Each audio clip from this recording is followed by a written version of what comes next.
I grew up in a life that reset every couple of years. New country, new school, new people, new rules I have to get used to. I was the newcomer. And when you're the newcomer, you're painfully aware of how much you don't know. As a child, I quickly learned that blending in was safer than standing out.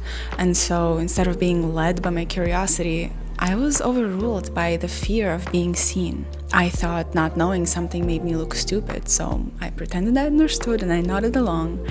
And without realizing it, I was bearing alive the greatest gift we are all born with, our curiosity.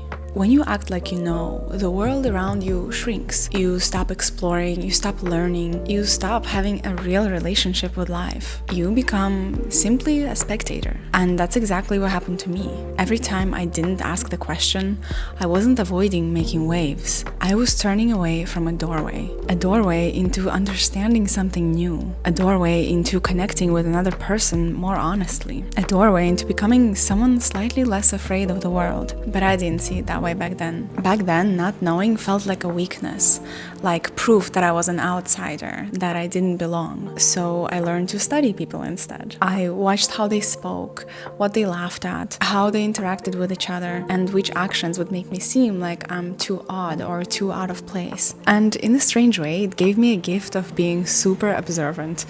But it didn't make me free, because observation without curiosity can become monitoring. Am I doing this right? Do I look like I belong? Did anyone notice that I don't know? And that is just such a small way to live. It keeps you standing at the edge of things, the edge of conversations, the edge of experiences, the edge of your own potential. I thought that if I could avoid looking stupid, I was doing well.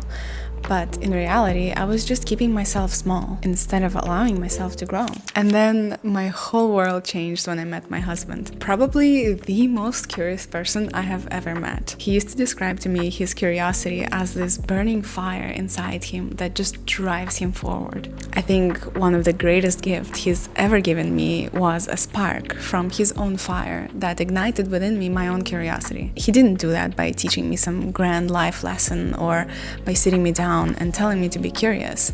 He did that by being curious himself. I finally saw someone move through the world differently. To him, questions were not embarrassing. They were invitations to explore. He would wonder about the craziest things, ask questions that seemed to have no answers. He would knock on one door and then another, simply because something inside him just had to know. And finally, I saw the not knowing for what it could be. A whole world sitting behind a door, just waiting for me to knock. And so I started knocking. I turned to books, I went down rabbit holes, I dove headfirst into whole new fields of interest, drawing on my creative and observational skills in a way that I had never really allowed before. Everything changed when my perspective changed. The world that seemed so vast before suddenly now seemed achievable. It's like the world became an empty game map, and I was the explorer, coloring in the sections I walked on, one subject at a time. Life started to feel interactive again. And for the first time, not knowing didn't make me feel small. It just made the world feel big. My curiosity flame gave me the courage to knock on doors that I thought were close to me. It gave me courage to go into fields that I thought required fancy degrees or some innate genius that I didn't have. Science, health, psychology, business, they all felt like territories that belonged to other people. Other people who knew the language or had the credentials. But curiosity allowed me to trust that I could learn things by myself, through observation, through grit, through staying with a question long enough for it to lead to the next. It gave me confidence to trust the process even when nothing made sense. Even when I thought that I'd stepped in waters too deep, it gave me the courage to keep swimming and eventually find my footing. There's a funny paradox that's been noted all throughout history, and that is, the more you learn, the less you seem to know.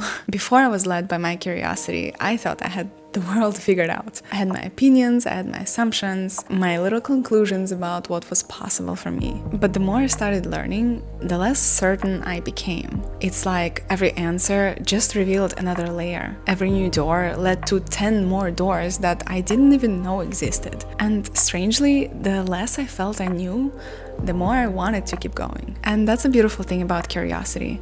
Once you ignite that flame, it doesn't really let go of you that easily, which has a downside, because when you ignore that part of you and let it fizzle out, it feels like your very soul is dying.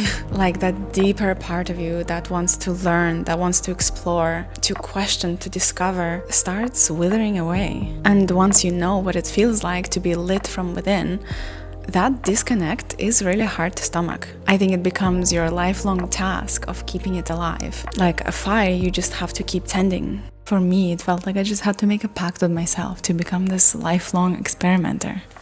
I see curiosity now as a superpower, something that makes you engaged with life in a completely new and meaningful way. Not because it gives you all the answers, but because it gives you a living and healthy relationship with the unknown. It lets you be unfinished without feeling broken. It lets you ask questions without shrinking. It lets you walk toward uncertainty and see it not as a threat, but as an opening. I think curiosity is a gentler guide than discipline or even motivation, because it doesn't demand anything of you. Simply that you try and see what happens. And maybe that's what actually makes you feel alive within your own life. Not control or certainty, but participation. You stop standing at the edge of your own experience and you just dive in. You explore, you test, you play, and suddenly, just like when you were a child, life becomes fun to discover again.